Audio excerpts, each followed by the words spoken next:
जय माँ। जहाँ ज्ञान की देवी उपस्थित होती हैं वहाँ बहुत कुछ सीखने को मिलता है वैसे भी। तो आज हम लोगों ने सबसे पहले ये सीखा, पहले उसकी थोड़ी चर्चा हो जाए, कि बहुत सारी बैकग्राउंड ध्वनियाँ आ रही थी संगीत के बीच में। पता नहीं बाकी जगह आ रही थी कि नहीं, या पर यहाँ आ रही थी। और उससे एक बड़ी जो अद्भुत बात, कि हम लोग कई बार कहते हैं कि हमको भगवान की वाणी नहीं सुनाई देती। तो भगवान की वाणी सुनने के लिए जो बैकग्राउंड नॉइजेज हैं, इसको हमको शांत करना होता है। और बैकग्राउंड नॉइजेज सारी हमारी डिज़ायर से आती, कामनाओं से। इसीलिए जब हम देखेंगे महेश्वरी का वर्णन, तो उसमें एक शब्द आता है इक्वानिमिटी, इक्वालिटी। तो ये सारी जो चाहतें, जो डिमांड्स, ये सारी जो चीज़ें होती हैं, ये हमको ज्ञान से दूर करती हैं। क्योंकि जो सत्य है वो हमें दिखता नहीं, वो एक कलरिंग हो जाती है हमारी आंखों के सामने। तो ये अभी अभी सीखा, इसलिए कहते हैं ना नया नया ज्ञान आप शेयर करना चाहते हो। एक और भी चीज़ हमने यहाँ पर सीखी, तो वो हम लोग दरवाज़ा खोल रहे थे, तो बहुत ज़ोर से वो आवाज़ कर रहा था। उसकी अपनी मतलब दो ध्वनियाँ आ रही थी मन की ध्वनियों के अलावा। एक हो रही थी जो माइक से, और एक हो रही थी द्वार खोलने से। तो उससे भी ये सीखा कि कई बार जब बहुत समय तक हम लोग अपनी प्रज्ञा को नहीं खोलते हैं, क्योंकि हम भटकते रहते हैं इंद्रियों के जाल में, जिसको हम ज्ञान समझते हैं। तो क्या होता है कि जब उस द्वार को खोलने की चेष्टा होती है, तो बहुत चीख पुकार होती है। क्योंकि वो जो ज्ञान क्या, प्रज्ञा जो महेश्वरी ला रही हैं, वो मानव चेतना, मानव समझ के बहुत ऊपर है। और उसका कारण बहुत सरल है, जैसा कि श्री अरविंद हम लोगों को बताते हैं इसी महेश्वरी पुस्तक यानी दी मदर में, महेश्वरी एस्पेक्ट में, कि हमारा जो ज्ञान है, जिसको हम ज्ञान कहते हैं, वो एक तो तर्क पर आधारित है, इंद्रियों के डेटा पर आधारित है। फिर तर्क के द्वारा हम उसको एनालाइज करते हैं। और सबसे बड़ी बात है कि हम बहुत सीमित कालखंड में देखते हैं, 5 साल, वो भी नहीं, 6 महीने, 1 साल। अभी कितनी सुंदर बात एक जो आपने बताई, और बिल्कुल हम इससे सहमत हैं। कोरोना काल, जब सारा विश्व एक प्रकार से महामारी में जूझ रहा था, लेकिन कोरोना काल में कुछ ऐसी चीज़ों ने भी जन्म लिया, जो अगर आप प्रज्ञा की दृष्टि से देखेंगे तो लगेगा कि कृपा हुई।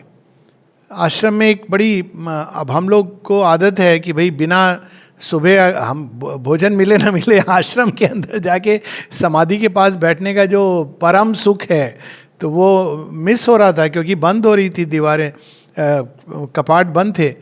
तो हम लोग कई बार कभी बालकोनी की तरफ जाके चुपचाप बैठ जाते थे। कुछ लोग ध्यान कर रहे थे, पूछ रहे थे कि भाई ये दरवाज़ा खुले, कोरोना जाए। लेकिन एक बड़ी इंटरेस्टिंग चीज़ हो रही थी ये, कि मैंने ये नोटिस किया कि वास्तव में आप ध्यान कहीं भी कर सकते हो। बालकोनी में जा कर के वहाँ भी ध्यान किया, हमारे डेजरे की छत के ऊपर, फिर अल्टीमेटली ये अंदर का द्वार खुल जाए। तो अब देखा जाए तो जो महेश्वरी, जो ज्ञान नहीं, विजडम, प्रज्ञा, हमारे यहाँ ज्ञान और प्रज्ञा में अंतर है। ज्ञान वो है जो हम सतही चीज़ों से हासिल करते हैं। किताब पढ़ लिया अक्सर, हालांकि वो पढ़े तो पांडित्य है, पढ़ के आपने उसको तर्क की दृष्टि से, रीज़न से एनालाइज करा, तो वो ज्ञान हो गया। इसकी आवश्यकता है, इसको हम जीवन में डिस्पेंस, ये आइदर और नहीं है। एक सबसे बड़ी समस्या मनुष्य की होती है, जो तार्किक मन देता है कि या तो ये सही है या वो सही है। लेकिन प्रज्ञा ऐसे नहीं देखती है, इसीलिए प्रज्ञा का खेल कई बार समझ नहीं आता। वो प्रज्ञा कहती ये भी सही है, वो भी सही है। तो आप कहेंगे ये कैसे, दोनों चीज़ें कैसे संभव हो सकती हैं? तो बड़ा सिंपल है। देखें तो संसार इतना सरल है, इतना सरल है। इसीलिए जितना अधिक हम भगवान की गहराई में उतरते हैं, उतनी सरलता भी आती है, उतनी विनम्रता आती है। एक ज्ञानवान की पहचान विनम्रता होती है। क्यों? क्योंकि वो देखता है कि ओ माय गॉड, इतना अनंतता सामने है, तो वो स्वभाव से विनम्र हो जाएगा। इसी को हमारे ईश उपनिषद कहती है कि अभिज्ञातम विज्ञानता, विज्ञातम अभिज्ञानता। तो अब प्रज्ञा कैसे इन दोनों चीज़ों को रिकंसाइल करती है? एक बस एक उदाहरण हम ले रहे हैं। माँ ने इसको कहा भी है कि ये एक्सरसाइज हर व्यक्ति को करनी चाहिए अपने अंदर। मेंटल एजुकेशन में वो बताती हैं कि दो चीज़ें जो परस्पर विरोधात्मक दिखती हैं उनको रिकंसाइल करना भी अपने आप में एक प्रज्ञा का कार्य है।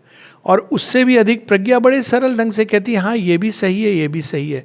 तो आप कहेंगे दोनों कैसे सही हैं? कहती तो प्रज्ञा ये कहेगी कि अपनी अपनी जगह। अब देखिए, सुनने में लगता है कि हम लोग कई बार ये तर्क सुनते भी हैं, अपनी अपनी जगह, लेकिन वो जगह कौन सी है ये हम नहीं जानते हैं। हर व्यक्ति, हर चीज, हर अवस्था, हर चीज की अपनी जगह है, इसलिए इसको रितचित कहा गया। तो प्रज्ञा की जो दृष्टि है बहुत अद्भुत है। वो ऐसे नहीं करती कि ये सही है या वो सही है, ये सही है वो गलत है। वो तार्किक मन करता है, और तार्किक मन का अपना स्थान है जीवन में। अगर आपके सामने सांप खड़ा हो तो आप ये नहीं कहेंगे कि पहले मैं इसको प्रज्ञा की दृष्टि से देखूं। उस समय तार्किक मन की आवश्यकता है कि भाई सांप के चपेटे में नहीं आना है। तो वो ये नहीं कि सांप बुरा है, लेकिन वो अपनी जगह, मैं अपनी जगह, मैं इसके ज़्यादा करीब नहीं आ जाऊं। लेकिन प्रज्ञा जो है वो देखती है कि भाई ये भी तो शिव जी का स्वरूप है, हाँ दूर रहना चाहिए, लेकिन उसका अपना स्थान है। तो इस तरह से जब हम तार्किक मन के ऊपर उठते हैं तब प्रज्ञा की भूमि है। और इसीलिए कहा गया है कि प्रज्ञा जो विजडम है, महेश्वरी की जो दो चीज़ें बताई जाती हैं, एक है विजडम और दूसरी करुणा। प्रज्ञा और करुणा। तो इस प्रज्ञा के लिए तार्किक मन को हम जितना शांत करेंगे, दो उपाय हैं, या तो उसको शांत कर दो या उसको उसका समुचित अंडरस्टैंडिंग दे दो, जिससे कि उसके बाद वो खुद ही चुप हो जाता है। वो समझ जाता है कि इसके आगे अब मुझे अनुभव में आगे बढ़ना है। क्योंकि जितना तार्किक मन के स्तर पे आप चीज़ों को समझ सकते थे या समझा सकते थे एग्जिस्टिंग डेटा के आधार पर, वो आपने समझ लिया। अब इसके आगे अगर आपको जाना है तो वो हम लोग सब जानते हैं कि प्रज्ञा को प्राप्त करने के लिए क्या करना पड़ता है। क्योंकि प्रज्ञा, श्री अरविंद कहते हैं, इट्स द आत्मा का ज्ञान है, वो है प्रज्ञा, यानी इट्स द स्पिरिट्स। उसका जो सोर्स है वो स्पिरिट है, और जो नॉलेज है, जो साधारण ज्ञान है, उसका जो सोर्स है वो माइंड है। तो माइंड तो डेटा ऑफ सेंसेस पर एनालाइज करता है, और इन दोनों के बीच में बुद्धि। बुद्धि इज नॉट इक्वल टू प्रज्ञा, क्योंकि प्रज्ञा एक बहुत ऊपर से चीज़ों को देखती है, एक साथ देखती है। तो उसकी जो दृष्टि है बहुत अलग है। फॉर एग्जाम्पल, अगर जीवन में किसी के कुछ ऐसा होता है कि जो आमतौर पर हम लोग कहते हैं कि बहुत बुरा हुआ, और फिर हम सीधा कहते हैं कि कहाँ है भगवान। सीधा हम मतलब बीच में कोई नहीं होता। हमारे भारतवर्ष की सबसे बड़ी प्रॉब्लम ये है कि गलती कर रहा होगा वो अफसर, लेकिन हम सीधा भगवान। भाई पहले वहाँ भी देख लो, और भी लोग इन्वॉल्व हैं। कोई बीमार पड़ गया, कहाँ है भगवान। कोई जेल में चला गया, कहाँ है भगवान। अच्छा, भगवान और हमारे बीच में बहुत सारे लेयर्स हैं, तो उनको भी समझना आवश्यक है। खैर, एक दृष्टि होती है जो बड़ी सीमित होती है, और वो कहती कहाँ है भगवान। भगवान की सृष्टि में ये सब नहीं होना चाहिए, और उसका अपना एक औचित्य है। और एक दूसरी दृष्टि है जो ये देखती है कि ये जो उसके जीवन में घटित हो रहा है, इस समय ये रो रहा है, बिलख रहा है, लेकिन इससे कहीं आगे जाकर इसका बहुत बड़ा भला होने वाला है। और हम लोग जानते हैं, बचपन में भी ऐसे कई बार माएँ करती हैं, डॉक्टर लोग इस चीज़ को भली भांति जानते हैं। वो हंसते हंसते इंजेक्शन दे देते हैं, मरीज रो रहा होता है, मरीज के माता पिता भी बिलख रहे होते हैं। तो क्या डॉक्टर पापी है या बुरा है? तो अगर हम इस दृष्टि से देखें तो कई बार हमारे अंदर कई चीज़ों का शमन करने के लिए प्रज्ञा जैसे कार्य करती है। एक बार यहाँ पे कोई सज्जन थे जिनको माताजी ने कहा कि नहीं, बेहतर है कि तुम आश्रम छोड़ के चले जाओ। तो उसको ये लग रहा था कि मेरी क्या गलती है। ये बहुत रेयरेस्ट ऑफ रेयर स्टेटमेंट है, मतलब ये आम तौर पर आश्रम के कंटेक्स्ट में सुना नहीं गया है। तो उसने नलिनी दा से पूछा कि मैं मिलना चाहता हूँ, आप फिर से मिलाइए मुझे, मैं फिर से बात करूँगा। तो नलिनी दा कहते हैं कि यदि माँ ने ये कहा है तो तुम इसको स्वीकार करके चले जाओ, ये तुम्हारे हित के लिए है। इसको तुम अभी नहीं समझ रहे हो, तुम्हारे हित के लिए है। 15 साल बाद उन्होंने यही बात स्वीकार करके आके कहते हैं, उस दिन जो आपने केवल इतनी सी एडवाइस दी थी, इतनी सुंदर एडवाइस दी थी, ये वास्तव में मेरे हित के लिए था। जो उसका डेवलपमेंट हुआ, इवोल्यूशन हुआ। अब अगर इस घटना को हम बाहर से देखें तो हमको ये लगेगा कि आखिर अगर उस व्यक्ति के ने कुछ उसकी समझ के अनुसार बुरा नहीं किया था, तो क्या करना चाहिए? उसको समझाना चाहिए कि तुम्हारी बुराई क्या है। आमतौर पर हम ये कहेंगे, लेकिन ये प्रज्ञा कैसे ऑपरेट कर रही है? प्रज्ञा ने ये देख लिया, माँ की प्रज्ञा ने, कि यदि ये यहाँ रहेगा तो ये इसकी जो दृष्टि है इस समय जीवन को देखने की, उस दृष्टि से वो हर चीज में, वो कहते हैं ना, कोई मीन मेक बुरा, और वो कुछ भी प्रगति नहीं करेगा, वो उसी में उलझा रहेगा। और उसको दूर करने के लिए, क्योंकि हाँ शक्तियों का खेल बड़ा इंटेंस है, उसको दूर करने के लिए माँ ने उसको थोड़ी दूर किया है कि तुम वहां पे अपने आप को डेवलप करो, फिर यहां पर आओ। ये कई बार होता है, हम इस चीज को नहीं समझ पाते कि वो, हम जब बहुत करीब होते हैं किसी सत्य के तो हम नहीं देख पाते, नहीं समझ पाते, क्योंकि सत्य की जो वर्किंग है बहुत इंटेंस होती है। हम उस चीज़ को बाहर से एनालाइज करते हैं, बाहर से देखते हैं, हम केवल अपने दुख से संसार को जज करते हैं, ईगो को केंद्र में रखते हैं और भगवान की प्रोसेस को समझने की चेष्टा करते हैं।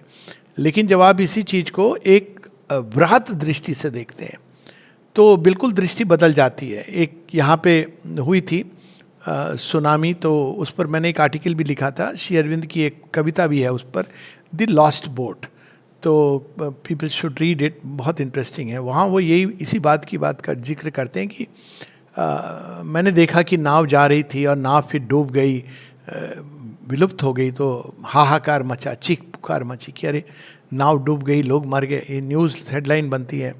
कहते हैं लेकिन मैंने यह नहीं देखा कि उसमें जो मृत हुए वो कहाँ गए, कैसे गए, आगे की उनकी यात्रा क्या है।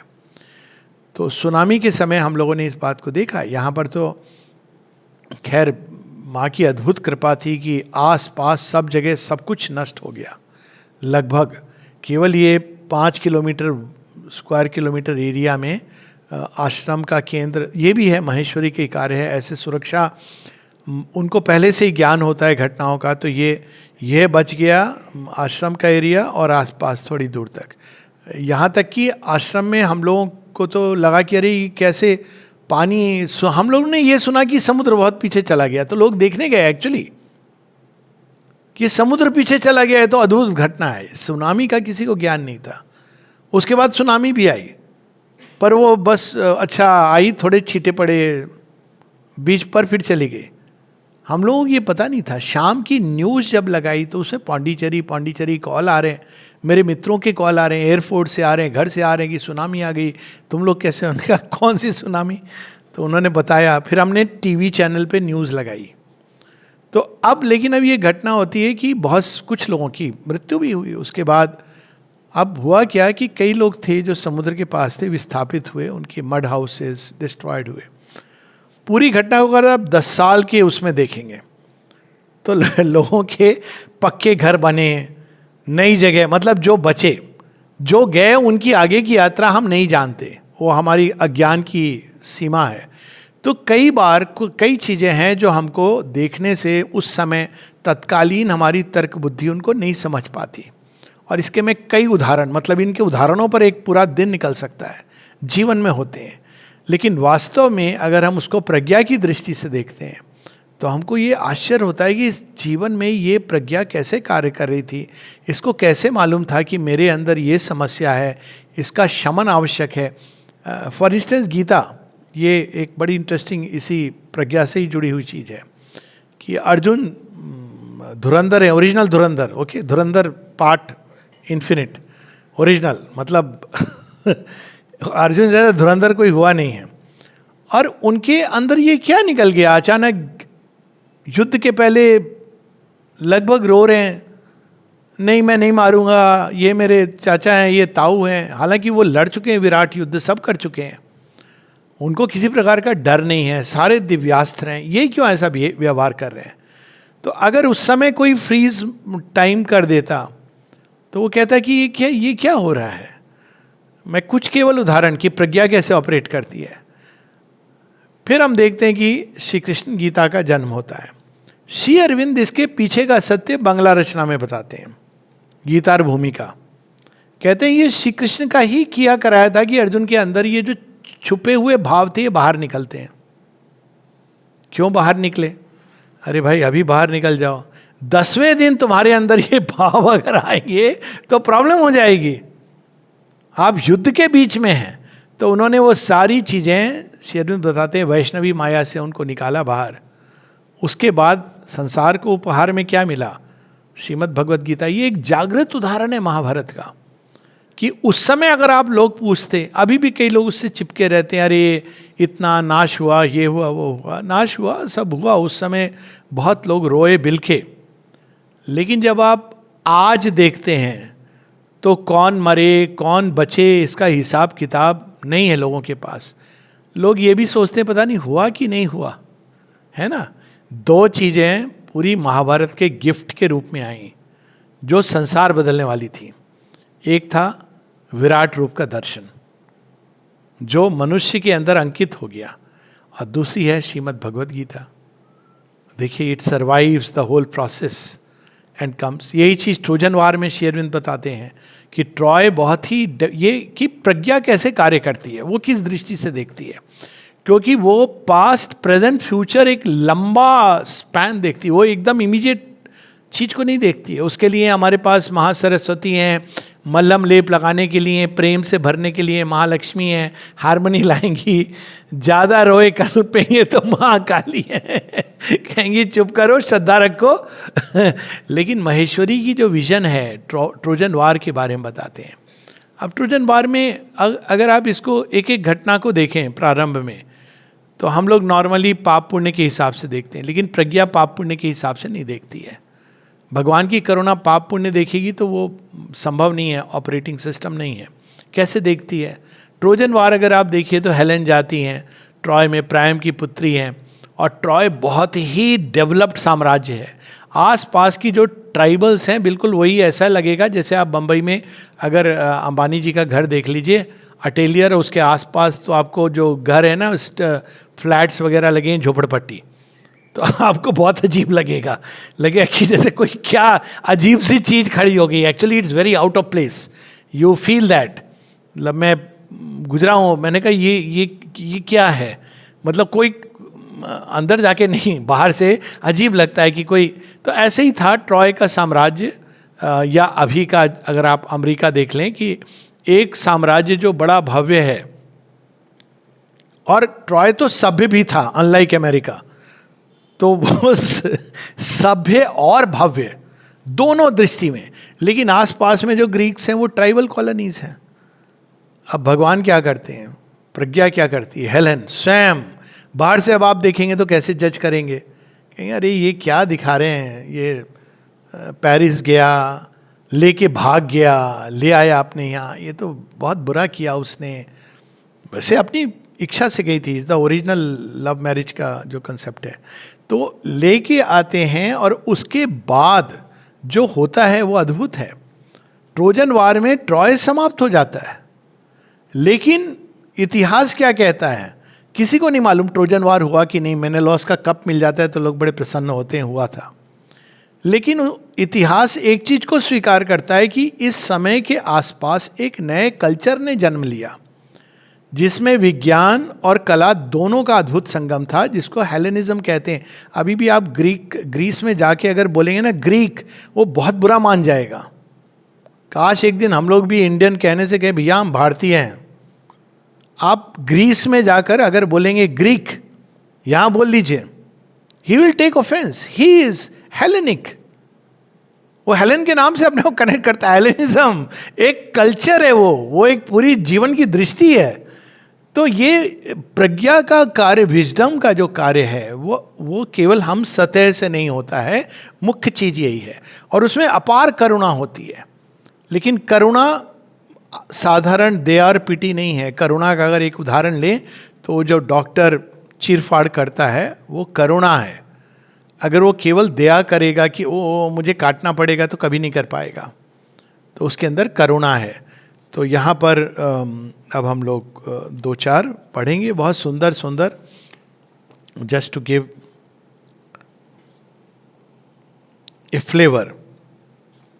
एक चीज़ और बताते हैं श्री अरविंद, जब इन देवियों की या महादेवियों की बात होती है तो स्वाभाविक है कि हम लोग अपने ही कल्चर से जुड़े हैं और जुड़े होना चाहिए। तो लेकिन ये देवियाँ क्या भारतवर्ष तक सीमित है? बिल्कुल नहीं। और किसी ने भी अगर विश्व का इतिहास पढ़ा है, खासकर वो नहीं जो बाद में वो क्रिश्चियनिटी और इस्लाम के अंडर लिखा गया, पर अगर आप इसके मूल में जाएंगे तो बहुत ही अद्भुत लगेगा। एक उदाहरण दे रहा हूँ, हम सब ने पढ़ी होंगी अरेबियन नाइट्स, पढ़ी सुनी होंगी, बहुत अद्भुत हैं। 1001 टेल्स श्री अरविंद ने की one of the favourites Arabian Nights. तो सबको लगता है अरेबियन, अच्छा अरब की डेजर्ट में, बिल्कुल नहीं, उसका ओरिजिन पर्शियन और संस्कृत हिंदू कल्चर है। अब जब आप इस दृष्टि से जाके देखेंगे then you will see many beautiful things inside.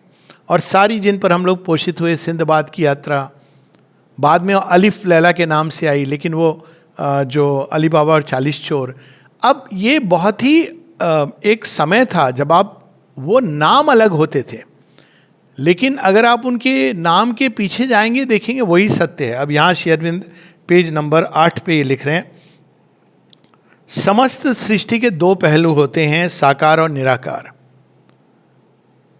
एकता निराकार के साथ साथ, देवता निराकार के साथ साथ साकार भी होते हैं। लेकिन देवत्व बहुत से रूप ले सकता है। यहां महेश्वरी, वहां पलास एथनी, यूनान की देवी। और देखिए अच्छा हुआ हम लोगों ने ट्रॉय की बात कर ली। एथनी विजडम की देवी है और वो ओडिसियस के साथ रहती हैं। ओडिसियस जो युद्ध होता है उसमें वो एक ऐसा योद्धा है जो सबसे वाइज उस समय, मतलब नॉट सोक्रेटिस लेटर ऑन, लेकिन वो वाइज माना गया, उसकी बात लोग सुनते थे।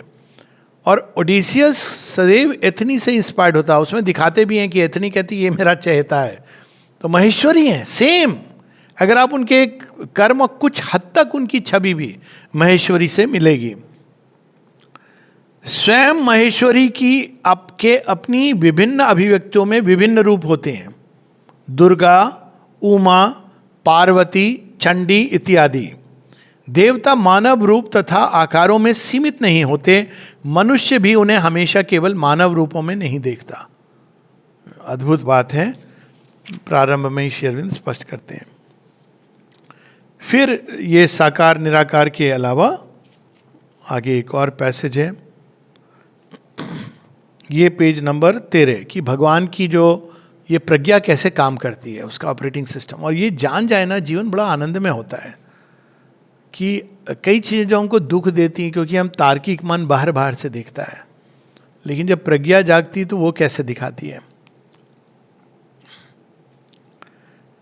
पेज नंबर 13 पर श्री अरविंद की एक एफोरिज्म है, सूत्र है, जब मैं दूसरों को दुख भोगते हुए देखता हूं तो अनुभव करता हूं कि मैं अभागा हूं, परंतु वह प्रज्ञा जो मेरी नहीं है आने वाले शुभ को देखती है और उसका अनुमोदन करती है। लेकिन इसमें एक कैच है। श्री अरविंद क्या लिख रहे हैं, जब मैं दूसरों को दुख भोगते हुए देखता हूं तो अनुभव करता हूं कि मैं अभागा हूं। ये बात बात में लिख देना। लेकिन उसके भी आगे कहते हैं जो प्रज्ञा मेरी नहीं है, प्रज्ञा को आप ओन नहीं कर सकते। ये चारों जो महादेवियां हैं ना, दे ओन अस। वो पूरी ट्रोजन वार में दिखाते हैं कि इतना कहती ये मेरा बच्चा है ओडिसियस। ये नहीं कि मैं, ओडिसियस जानता भी नहीं है, वो उसको इंस्पायर करती हैं। बड़ी सुंदर है वो। अब ये प्रज्ञा क्या है, माँ से पूछा है, प्रश्न किया है किसी ने। यह सर्वोच्च बुद्धिमता है, सर्वोच्च भगवान की बुद्धिमता है। इसीलिए माँ, आपने देखा होगा आश्रम में डाइनिंग रूम में ये अपने आश्रम में ही लिखा हुआ है नोटिस बोर्ड पर, when you cannot understand something, आश्रम के कंटेक्स्ट में, it is better to remain silent. क्योंकि हमको पता नहीं, ऐसी ऐसी यहाँ अद्भुत घटनाएं हैं। एक व्यक्ति था जो, अब ड्रिंकिंग अलाउड नहीं है, पर वो ड्रिंक करता था। किसी ने वहाँ से पूछा आपने इसको रखा क्यों है। माँ कहती हैं कि एक्चुअली तुम्हें मालूम नहीं है, शिष्य को बताती हैं, ये अगर हिमालय में होता ना बहुत बड़ा योगी होता। इसने अपने अंदर जो इसकी समस्या है अल्कोहल की, उस समस्या को अपने अंदर धारण किया हुआ है संसार के कल्याण हेतु। प्रणबदान के तो राइटिंग्स में है, he could have been intellectually very developed, लेकिन उन्होंने जानबूझकर भौतिक, तो उन्होंने भौतिक जड़ का जो सबसे कठोर रूप है उसको अपने अंदर धारण किया। तो हम लोग ये चीज़ें नहीं देख पाते हैं, भगवान इसको देखते हैं और उसके अनुसार वो, ये नहीं कि सारे जो लोग ड्रिंक कर रहे हैं वो संसार की प्रॉब्लम है ये हमारा तार्किक मन भी एक से एक है, लेकिन हमें ये पता होना चाहिए कि भगवान की दृष्टि बहुत अलग होती है, हमारी दृष्टि भिन्न होती है। बाली ने ये पूछा था, वैसे बाय द वे बाली ने यही पूछा था कि क्या अंतर है मुझ में और सुग्रीव में, मैं बैरी सुग्रीव प्यारा, कहो नाथ मम काहे मारा। मुझे क्यों मार डाला, मैं तो कुछ भी नहीं कर रहा हूँ, आपके साथ तो मेरा कोई वैर नहीं, आपके से संधि करने को मैं तैयार हूँ। क्यों संधि करने को तैयार हूँ? पावर चाहिए। पता है अयोध्या के राजकुमार हैं, संधि करूँगा तो मेरी बड़ी उन्नति होगी। वो तो रावण से संधि करने को भी तैयार था वो चीज़, लेकिन श्री राम नहीं बताते हैं कि तेरा भविष्य मैंने देख लिया था। He wanted to make sandhi with Ravana and Ravana also wanted to make sandhi with him। और तभी तो वो जब बाद में ये सब टूट गया, बाली मर गया, तो तभी जब हनुमान जी जाते हैं तो रावण कहते हैं, अरे तुम, अंगद को कहते हैं, हनुमान जी के पहले अंगद जब जाते हैं बाद में, अरे तुम तो बाली के पुत्र हो, मेरा मित्र है, तुम हमसे मिल जाओ। This was exactly what was plan of Ravan with regard to Bali. कितना भयंकर होता, जस्ट कल्पना कीजिए, वानर राज और राक्षस राज मिल जाते, असुर राज, तो भारत का जो मानचित्र आने वाले पता नहीं कितने समय तक बिल्कुल अलग होता। शायद हम अमेरिका जैसे कुछ बन जाते सोने की लंका यही है ना, और इस अंदर में कितने विक्षिप्त हो जाते। तो ये, लेकिन रामायण के प्रसंग में ये सब नहीं बताते राम जी। वो कहते तुम तो बहुत दूध के धुले अपने आप को, और फिर वो कहते हैं कि मैंने इससे मित्रता की है, मित्रता का ये धर्म है, जो रियल स्टोरी है उनके बैकग्राउंड में है। तो ये प्रज्ञा क्या है? माँ कहती है ये सर्वोच्च बुद्धिमता है, सर्वोच्च भगवान की बुद्धिमता है। ये वर्तमान, भूत और भविष्य को समान रूप से देख लेती है। इसीलिए हमारे यहाँ कल्याण श्रद्धा की बात की है बार बार श्री अरविंद योग में। कल्याण श्रद्धा, कल्याण श्रद्धा क्या है? आपके अंदर हो रही हैं इस समय घटनाएं जिसको नहीं पता चलता है, आप प्रतीक्षा करें, भगवान पे श्रद्धा रखें, और श्रद्धा रखेंगे तो आप देखें कि अंत में everything will turn out beautiful, much better than what you had expected, हमारी कल्पना के परे। लेकिन हमारा जो एक पीड़ित मन, बहुत ही विक्षुब्ध मन, जो तत्काल रिजल्ट चाहता है, और ऊपर से आई में ऐड कम्युनिस्ट मन, दिमाग को पूरी तरह खा गया है, क्योंकि वो एक लॉन्ग टर्म डीपर ट्रुथ को नहीं देख पाता है, वो केवल इमीडिएट कंसर्न। तो यहाँ पर एक कम्युनिस्टों में भी भगवान है गलत रूप से प्रयास कर रहे हैं। प्रॉब्लम ये है, हम सब मानते हैं कि सब समान है, लेकिन समान क्यों है? क्योंकि दिव्यता का आधार है। ये क्लियर कर देना, कल को कोई कम्युनिस्ट ऑफेंस ले ले। लेकिन भौतिक रूप से समान है, ये तो आपने पशु बना दिया सबको। हमारे अंदर कॉमन पशुत्व है, ये सच है, पर उससे भी बड़ा सच है कि हमारे अंदर एक डिवाइन प्रेजेंस है जो सब में समान है। तब उस आधार पे जब आप हायरार्की समझते हैं तो अलग ढंग से समझते हैं। अब उसमें क्या है? अलग अलग डिग्री है सेल्फ रिविलेशन की। अब देखिए, अब हायरार्की का मतलब ही बदल गया कि जिस जो, और हमारे यहाँ ये स्पॉन्टेनियस नॉलेज है, सबसे ज़्यादा हम किसको मानते हैं आदरणीय? वह जो अधिक से अधिक भगवान से जुड़ा है। हम उसकी जात नहीं पूछते, जात ना पूछो साधु की, पूछ लीजिए ज्ञान। ये इंस्टिंक्ट है हमारे अंदर, इनबिल्ट है कि the greater the wisdom the greater the person. बाहर से हम नहीं देखते हैं। तो ये कहने का अर्थ ये है, यह समस्त कार्यों के कारण और समस्त कारणों के कार्यों को जानती है। श्री अरविंद के पत्र हैं जब मृणालिनी देवी को, कि कई बार भगवान अशुभ से शुभ को जन्म ले देते हैं। जब उनके भाई की डेथ होती है, कहते हैं ये संसार में ये सब है, लेकिन तुम्हें स्मरण रहना चाहिए कि कई बार बाहर से जो हमको अशुभ दिखाई देता है, भीतर उसके शुभ छिपा होता है। मनुष्य की सबसे बड़ी प्रॉब्लम क्या है? प्रैक्टिकल चीज बता रहा हूँ। We want shortcuts. हमको जहाँ दिखा, हम उस चूहे की तरह हैं मेज के अंदर। ये यहाँ प्रॉब्लम है, उधर ले लो, वहाँ प्रॉब्लम आपको आएगी, प्रॉब्लम आपके अंदर है बाहर नहीं है। तो हम भागते रहते हैं एक प्रॉब्लम से दूसरे, अंत में हम उन्हीं प्रॉब्लम्स में उलझे हुए एक सिनिक बन जाते हैं, संसार बेकार है, या थोड़े 2-4 विष और क्या कहते हैं, अमृत तो नहीं, मिठाई, विष से सनी हुई मिठाई खा लेते हैं, बड़े खुश होते हैं कि हमको मिठाई मिल गई, बाद में विष का असर होता है। लेकिन ये एक प्रज्ञा है जिसने अरेंज किया है सर्कमस्टेंसेस।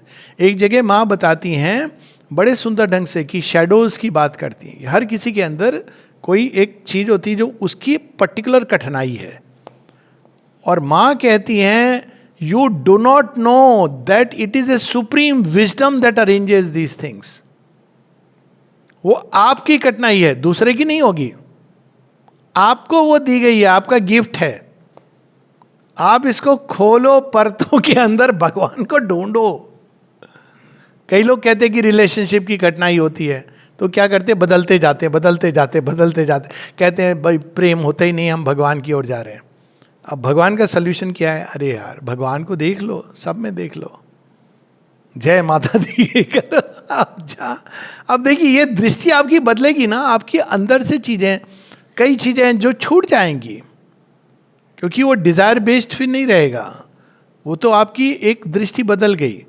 तो ये जो सारी चीजें होती हैं वो प्रज्ञा जानती है, और वो आपके जीवन के जो सर्कमस्टांस है उसके पीछे एक विजडम काम करती है, और उस विजडम को समझना चाहिए। ये समस्त कार्यों के कारण और समस्त कारणों के कार्यों को जानती है। ये सारी परिस्थितियों के जिस योग फल को उनकी समग्रता में एक साथ देख लेती है, वह उसे प्रकृति का एक उत्कृष्ट प्रयत्न प्रतीत होता है, जो भगवान को अधिकाधिक व्यक्त करने तथा उससे भागवत पूर्णता की ओर ऊपर ले चलने के लिए किया जाता है। और तभी लोग बाद में, बहुत बाद में जब प्रज्ञा आती, कहते हैं thank you for all the misfortunes. Shri Aurobindo का एक एफोरिज्म है, O misfortune blessed art thou, for thou hast made me see the face of my beloved. ये आएगा, और तब आपको हर चीज में प्रसन्नता, जॉय, क्योंकि आपने भगवान को देख लिया। यही वो शुभ है जो निकट आ रहा है, इसी की ओर सब बढ़ रहे हैं, इसीलिए सच्ची बुद्धिमता इसे पसंद करती है। कारण हमारा संकीर्ण दृष्टिकोण, हमारा अत्यधिक संकुचित ज्ञान और हमारे पथभ्रांत संवेदन ही हमारे लिए उस चीज को जो उन्नति की एक संभावना और अवसर है, कष्ट में बदल देते हैं। सोच है, सोच का अंतर है। Anyways, we all go through this बाद में, और इसलिए वो कहते भी कि जहाँ बुद्धि समाप्त होती सीमा, वहाँ प्रज्ञा प्रारंभ होती है। फिर एक और चीज हम लोगों ने, एक और बड़ी इंटरेस्टिंग चीज है, ये पेज नंबर 17 पर है। श्री अरविंद ने जो चीजें ज्ञान, तर्क, बुद्धि और प्रज्ञा के विषय में लिखी हैं, अच्छा, प्रज्ञा को डेवलप करने का मैं एक बहुत ही प्रैक्टिकल उपाय, मतलब ये नहीं कि मैं बड़ा प्रज्ञावान हूँ, लेकिन जो उपाय उपयोग में लाया है, जो रियली बहुत अच्छी है, अंततः तो माँ की कृपा से होती है, लेकिन thoughts and aphorisms excellent, perfect recipe. वो क्या करती हैं, आपको चैलेंज करती हैं, शॉक करती हैं, और मन के दरवाजे खोल देती हैं। अब हम लोग एक एफोरिज्म पढ़ेंगे, जिसे मनुष्य ज्ञान कहते हैं, वह मिथ्या बाह्य रूपों को युक्ति द्वारा स्वीकार करना है। देख रहे हैं हम जीवन में ये हो रहा है, वो हो रहा है, उसको लोग कहते हैं ज्ञान। हमको पता चल गया, छिपा रहे थे ना, सारी बात हमको पता चल गई, आपके सारे एसएमएस का डेटा हमारे पास है। अरे भाई, ये ज्ञान नहीं है, ये तो आपको और उलझा रहा है। प्रज्ञा पर्दे के पीछे तक दृष्टि दौड़ाती और देखती है। तर्क बुद्धि ब्योरों को निश्चित करती और उनका अंतर बतलाती है। तर्क बुद्धि विभक्त करती है, और प्रज्ञा विभेदों को एक अखंड साम्राज्य के अंदर पिरो देती है। सब कुछ इंटरकनेक्टेड है इतने सुंदर ढंग से कि जैसे जैसे वो विजडम आती है, यू जस्ट वंडर कि ये सब चीज अपनी जगह, अपने ढंग से भगवान अद्भुत कार्य करते हैं। अगेन मैं बहुत रेजिस्ट कर रहा हूँ इसमें नॉट टू फ्लो, क्योंकि इतने एग्जाम्पल हैं इसके, आधुनिक जीवन में भी मिलेंगे, इतने उदाहरण हैं कि आप लॉन्ग टर्म में पता चलता है कि अरे जो हुआ वही अच्छा था। साधारणतया बहुत थोड़े से विरल अपवादों को छोड़कर अधिकतर मनुष्य अपने चारों ओर तथा कभी कभी अपने अंदर होने वाली चीज़ों को कम या अधिक यथार्थ रूप में देखकर ही संतुष्ट हो जाते हैं और अपने अवलोकनों को छिछले तर्क की किसी न किसी पद्धति के द्वारा श्रेणीबद्ध कर देते हैं। श्रेणीबद्ध है, अच्छा है, बुरा है, और इन्हीं पद्धतियों को, इसी व्यवस्था को ज्ञान के नाम से पुकारते हैं। कहते हैं ना हम लोग, अरे उसके साथ बहुत बुरा हुआ, अरे कर्मों का लेखा जोखा। अरे भाई पहले निश्चित तो कर लो बुरा हुआ कि नहीं हुआ। एक 21 साल की उनकी मृत्यु हुई थी, गायिका थी Uma Bose, if I am not mistaken.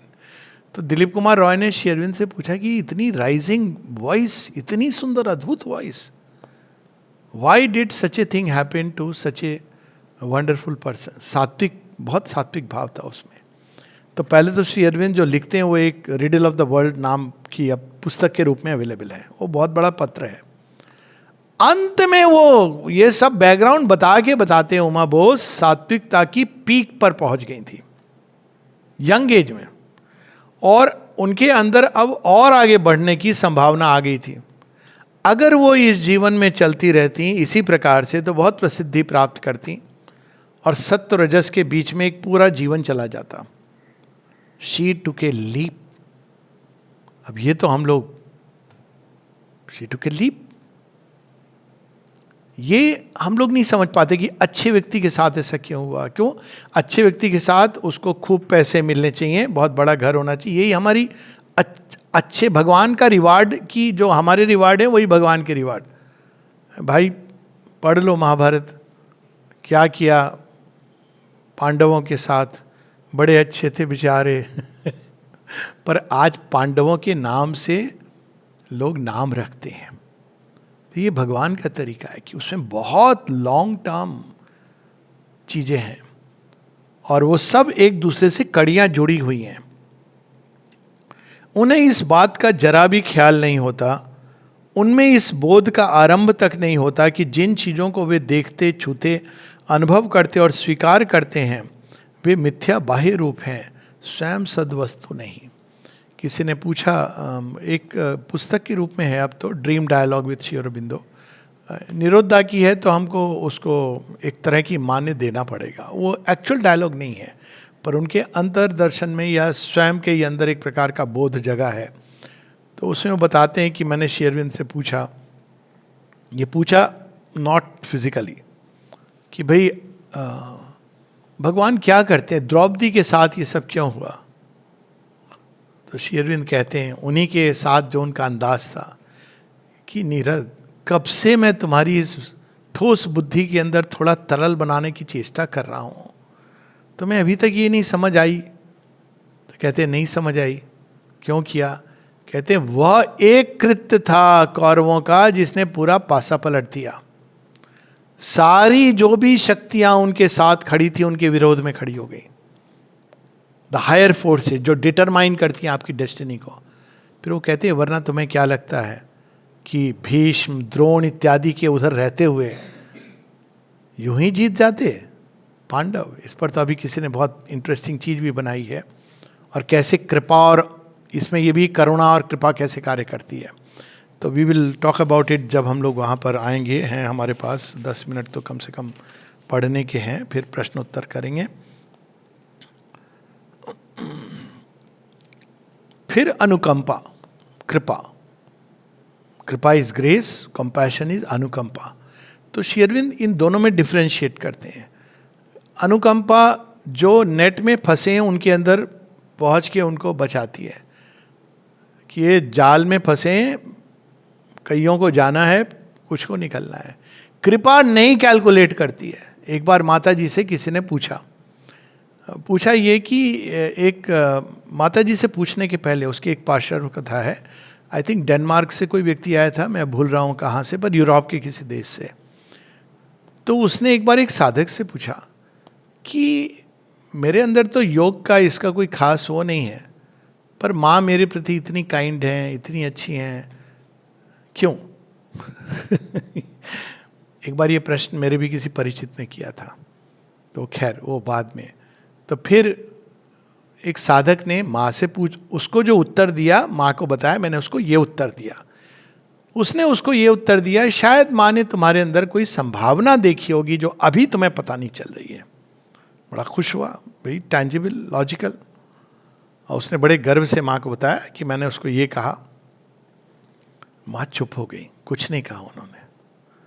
अगले दिन कहती हैं, भागवत कृपा, भागवत अनुकंपा ये कैलकुलेट नहीं करती है, वो तो देती है। वो आया, मैंने दिया, मेरा तो काम यही है।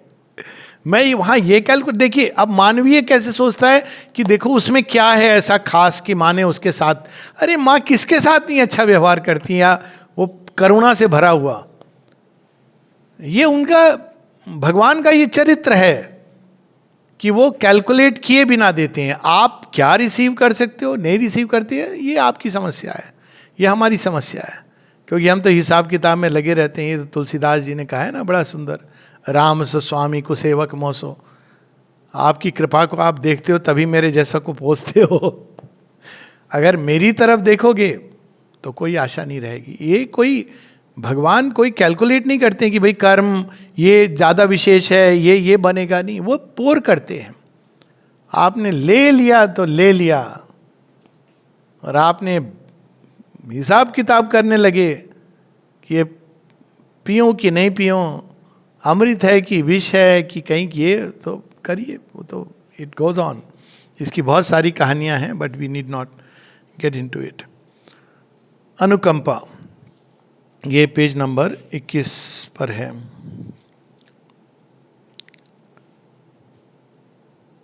जब सत्ता में चैत्य चेतना सर्वसमर्थ हो, तभी उन सब के लिए जिन्हें किसी भी रूप में सहायता की आवश्यकता हो, अनुकंपा और जो कुछ किसी भी रूप में भागवत उपस्थिति और कृपा को प्रकट करता है, उसके प्रति कृतज्ञता अपने मौलिक उज्ज्वल शुद्ध रूप में प्रकट होती है। भगवान की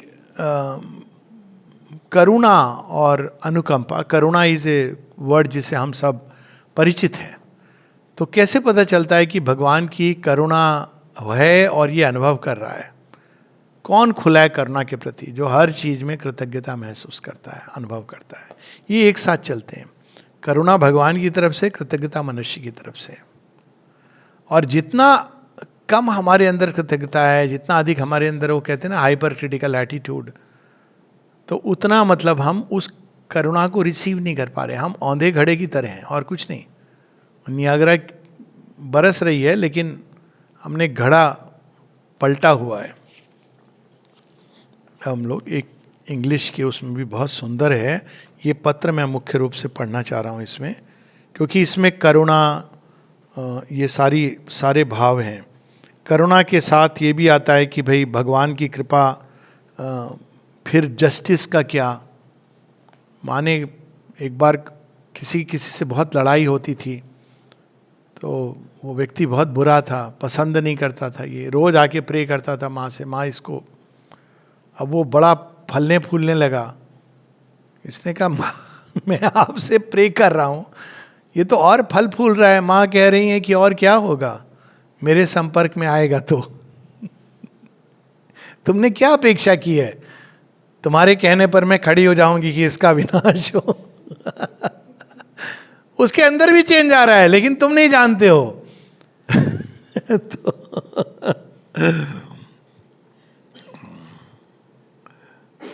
तो यहां पे हम लोग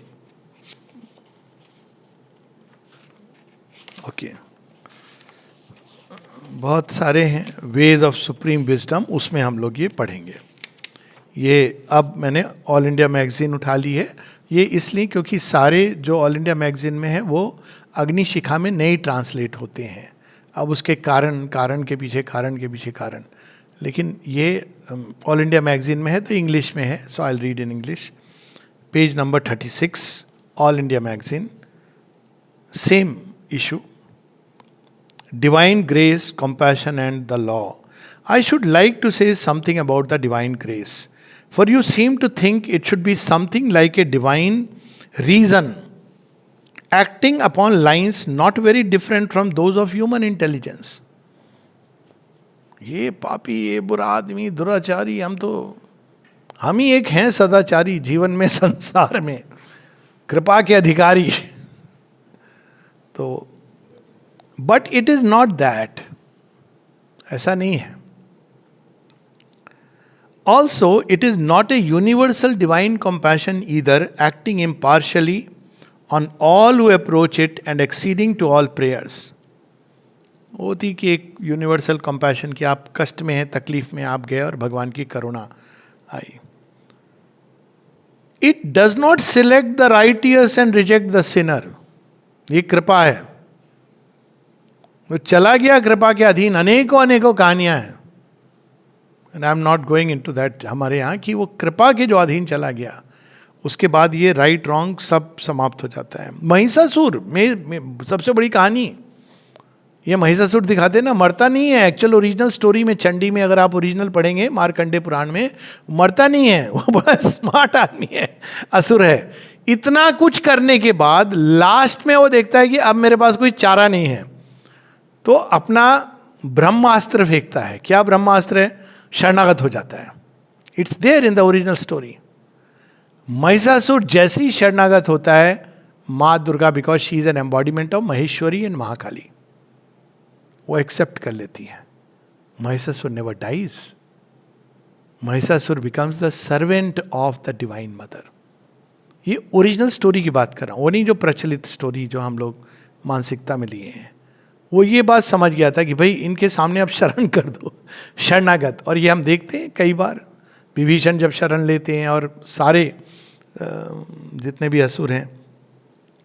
ऑल्सो हाँ, the divine grace came to aid the persecutor Saul of Tarsus. ये कहानी पता होगी हम लोग को, क्रिश्चियनिटीज की कहानी है, जिसमें वो सारे क्रिश्चियंस को परसिक्यूट करता था. और फिर एक दिन भूमि गिर गया, प्यासा है, मरने वाला है. बहुत युद्ध होते थे. अभी शांति प्रिय सब बनते हैं, बहुत युद्ध किए, अभी तक करते थे, अभी भी कर रहे हैं.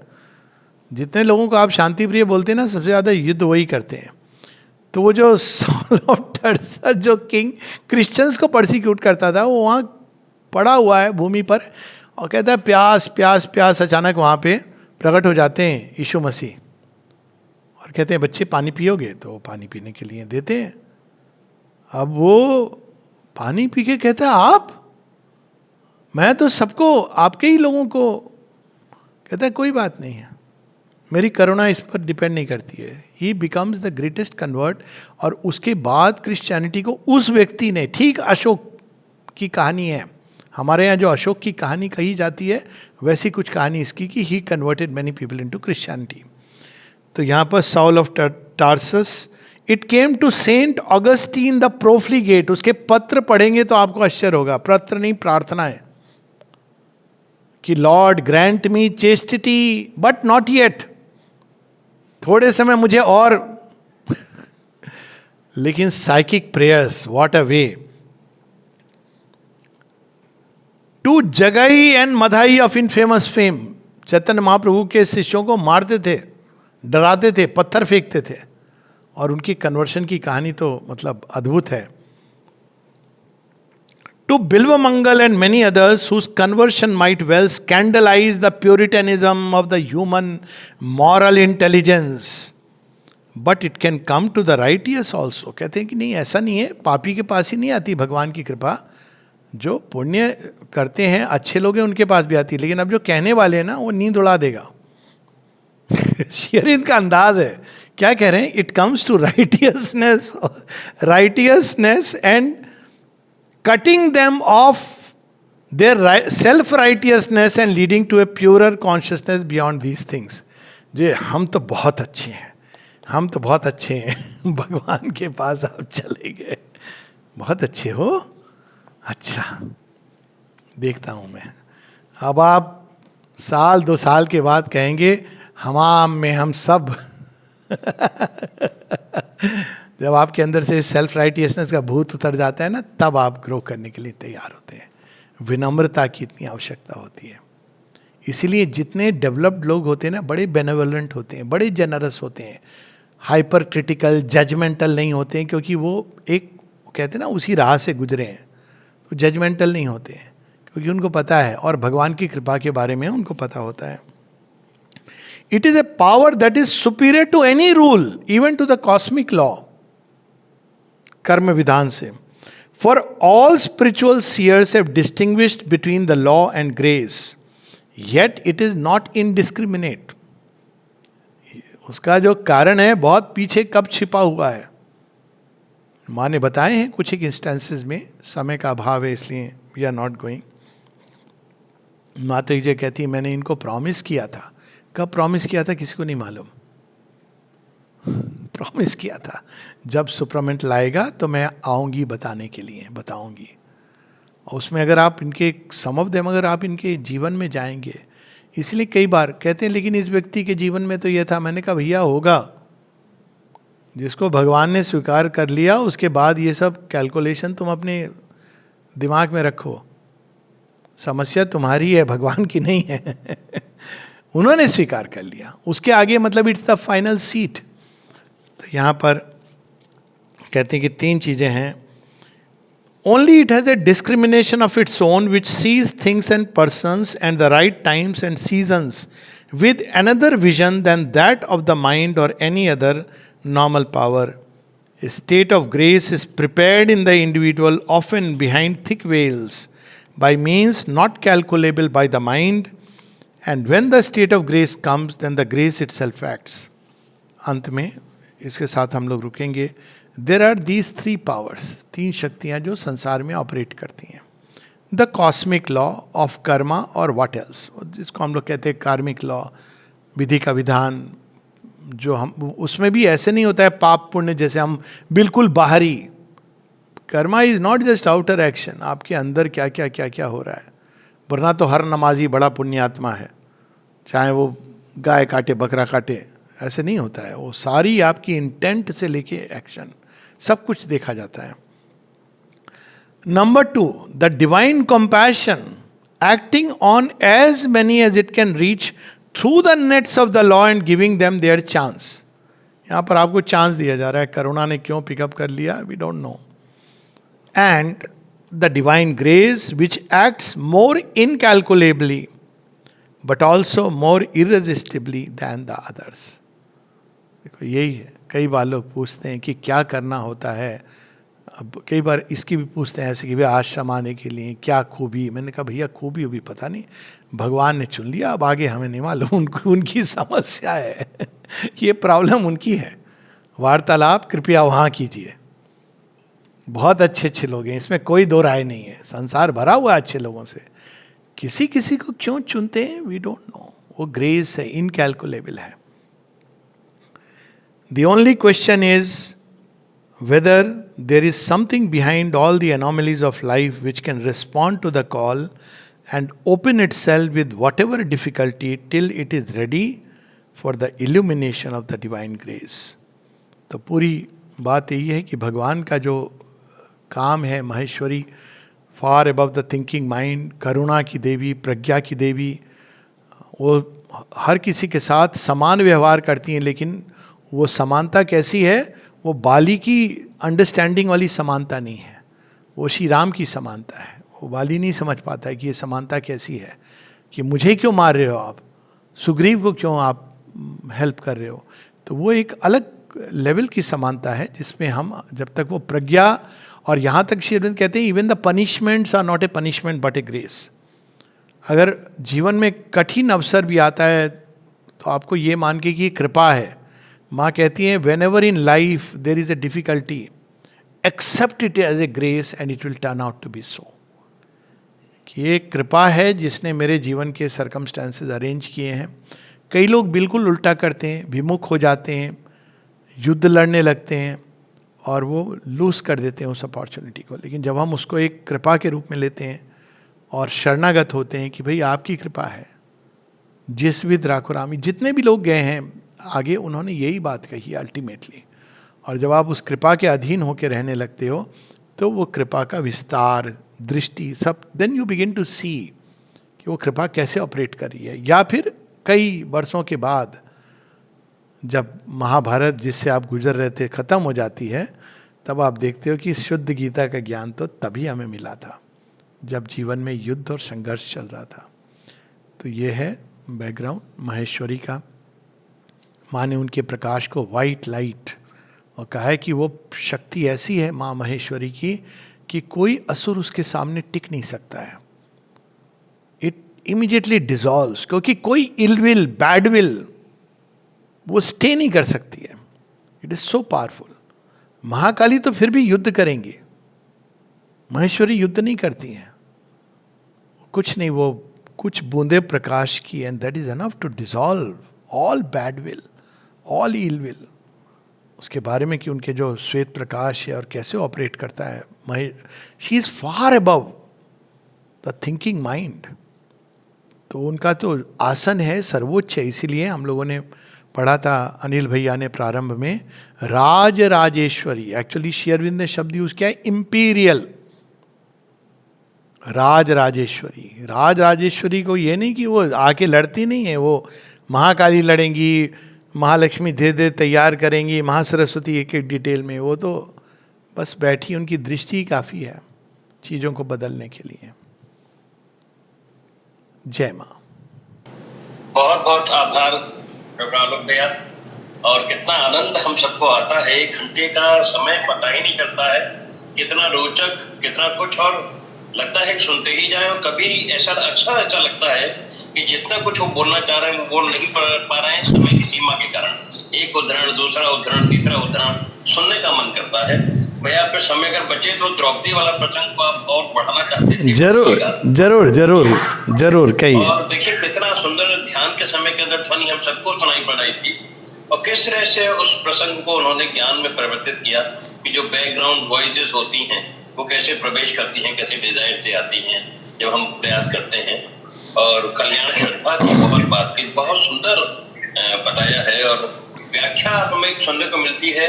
एक बार हम पढ़ लेते हैं निष्ठा को, लेकिन जब व्याख्या को सुनते हैं और उनके द्वारा जो शब्द पढ़े जाते हैं उनकी व्याख्या सुनने को मिलती है तो फिर वो अंदर प्रवेश करता है।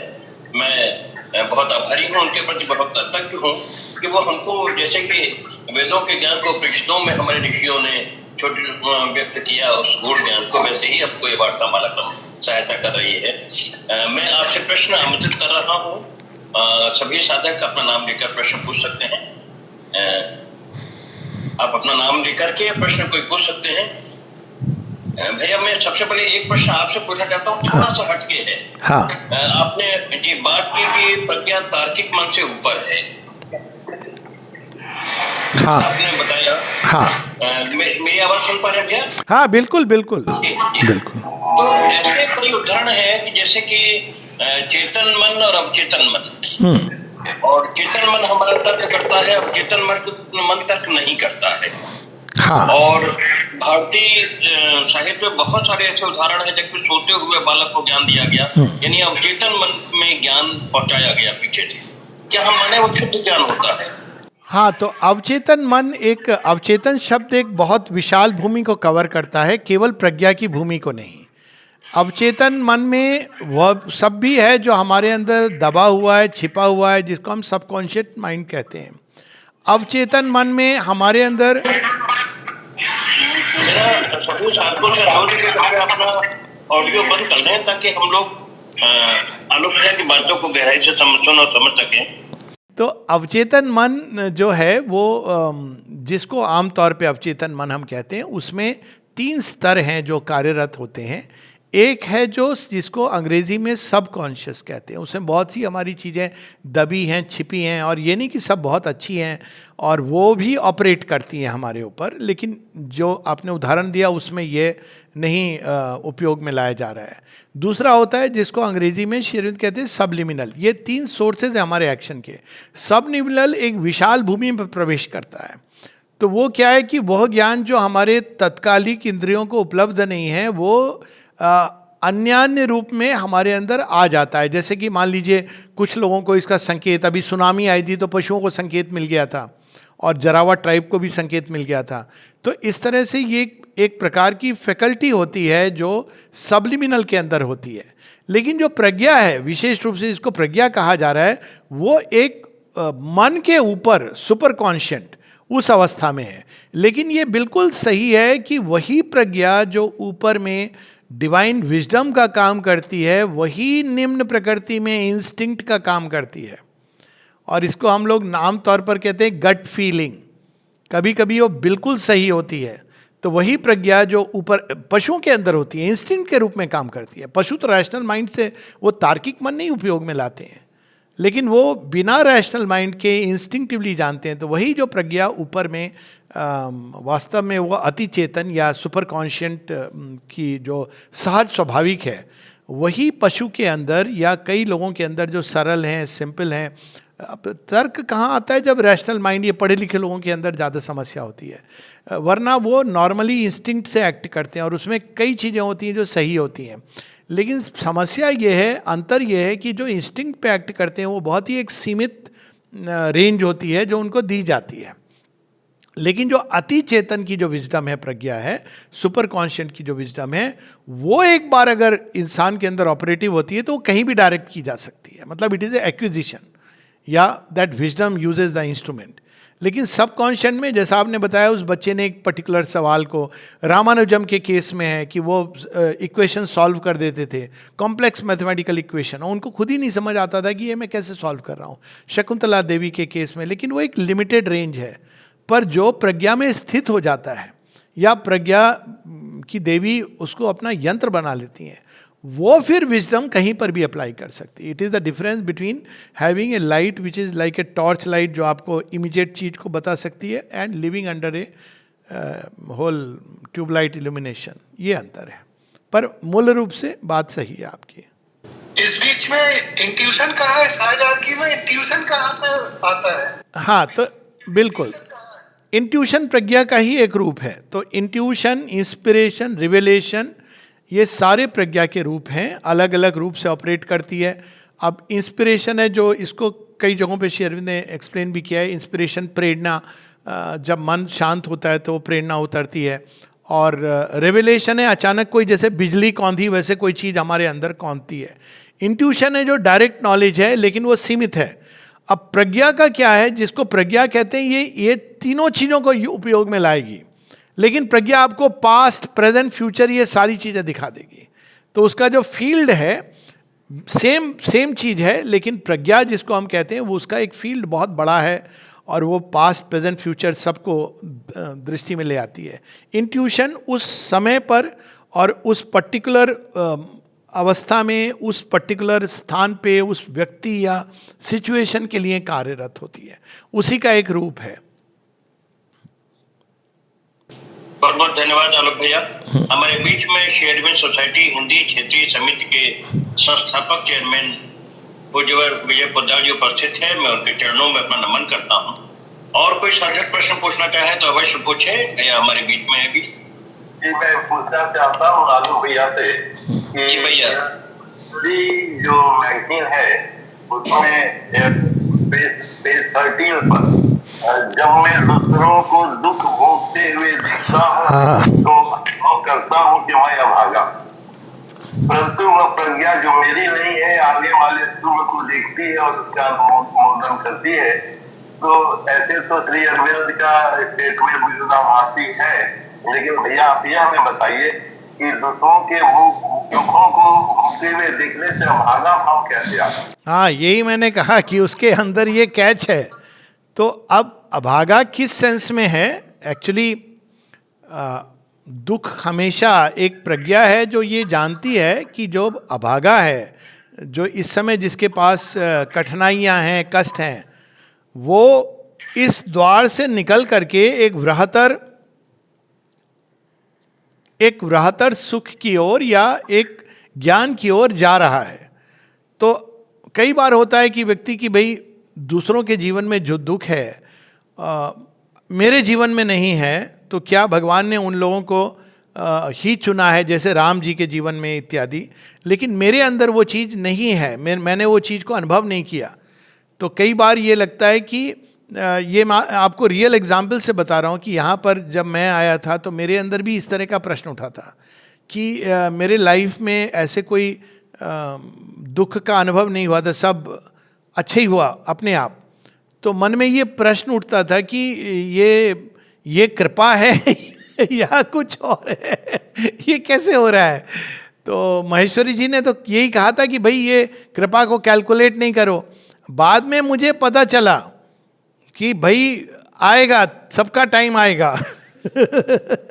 तो वो कहते हैं कि वो मैंने देखा कि प्रज्ञा आपको कैसे तैयार कर रही है एक बृहत्तर जीवन के लिए, उस मार्ग से ले जा रही है। तो ये तो श्री अरविंद ही ये लिख सकते हैं कि मैं अभागा हूँ, ये साधारण व्यक्ति नहीं सोच सकता है। साधारण व्यक्ति तो ये सोचेगा जब मैं दूसरों को दुखी देखता हूँ तो मैं सोचता हूँ मैं कितना भाग्यशाली हूँ। तो यही मैंने इसीलिए वहाँ रुका भी था कि ये श्री अरविंद की एक विशालता दिखाता है कि उन्होंने कैसे ये भाव उनके अंदर जगा है। Specifically I noted for this very reason. पर जो प्रज्ञा है वो दिखाती है कि भाई तुमको मैं किस तरह कार्य कर रहा हूँ। ये श्री अरविंद के जीवन का अनुभव है। फॉर एग्जाम्पल जब स्वतंत्रता संग्राम होता है, उनके सारी चीज़ें उनके अनुभव से आई हैं। तो कितने लोग थे जो उस समय जेल में भी थे, जो अंडमान चले गए, निकोबार 14 साल कारावास हुआ, 2 को फांसी हो गई और उसके बाद सब कहीं ना कहीं चले गए। लेकिन श्री अरविंद को भगवान ने कैसे, और उनके पूरा तो हम सब जानते हैं उस बैकग्राउंड को, पौंडीचेरी आकर के किस तरह से एक प्रकार से देखा जाए तो एक विशेष सुरक्षा के कवच में रखा। तो वहाँ पर उस कंटेक्स्ट है, इनके सारे श्री अरविंद के अनुभव है कि भाई मुझे यहाँ भगवान ने मुझे इतना विशेष क्यों रख लिया कि बाकी लोग जब दुख भोग रहे हैं, कष्ट भोग रहे हैं, तो मुझे वो अवसर क्यों नहीं दिया भगवान ने। ये एक बहुत बड़ा, एक जैसे योद्धा होता है ना, वो कह सकता है कि मुझे भी ये अवसर मिलना चाहिए। लेकिन तब वो प्रज्ञा जागती है और वो दिखाती है दूरगामी परिणाम। ये उनका अपना अनुभव है। जब श्री कृष्ण उनको कहते हैं कि मैंने तुम्हें किसी और कार्य के लिए रखा है, इसलिए मैं नहीं चाहता हूं कि तुम इस बार तुम दुख और कष्ट से गुजरो। कारा कहानी में ये उल्लेख आता है। वरना उनके पूर्व जीवन में दौंतौन के रूप में तो वो बिहेडिंग होती है, पर वो कहते हैं इस बार मैं नहीं चाहता हूं कि तुम दुख और कष्ट से गुजरो। ये श्री अरविंद का अपना अनुभव है। मैंने तुम्हारे लिए कुछ और रखा है, वो प्रज्ञा फिर बताती है। क्योंकि वैसे पौंडीचेरी में आके वो जो सारा जो रिस्क था, डेंजर, और जिससे बाकी सारे जो उस समय के रिवोल्यूशनरी थे गुजरे, Shri Aurobindo did not go through that. तो उस सेंस में है। कोई और प्रश्न हो किसी साधक के मन में तो अवश्य जल्दी से पूछें। भैया मैं अंत में एक सार्वजनिक समस्या है जो जुड़ी है हमारे यहाँ से अलग के विषय से। हाँ जरूर जरूर, उसमें आपका परामर्श ले सकते हैं, आपकी गाइडेंस। हाँ जरूर जरूर, कहिए।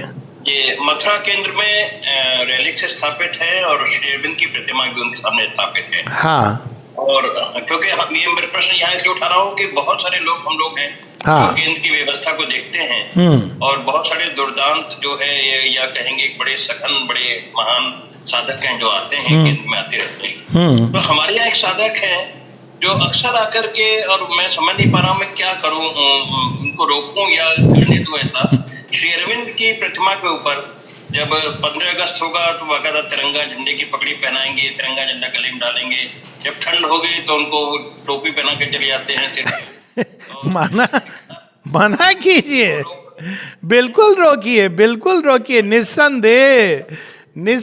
और उनको ये समझाना है कि ये तो एक बेसिक कॉमन सेंस है कि भाई आप सार्वजनिक जगह नहीं है स्थान, केंद्र सार्वजनिक स्थान नहीं है कि जो भी, अब अगर मान लीजिए आपने आज पगड़ी पहनाई, कल को कोई कुछ और करे, होली के दिन रंग डाल दे, तो one has to understand her एक स्थान की अपनी एक मर्यादा है। वो अपने घर में क्या करते हैं ये उनकी समस्या है, लेकिन एक सार्वजनिक स्थान है तो ये बिल्कुल स्पष्ट होना चाहिए। हाँ।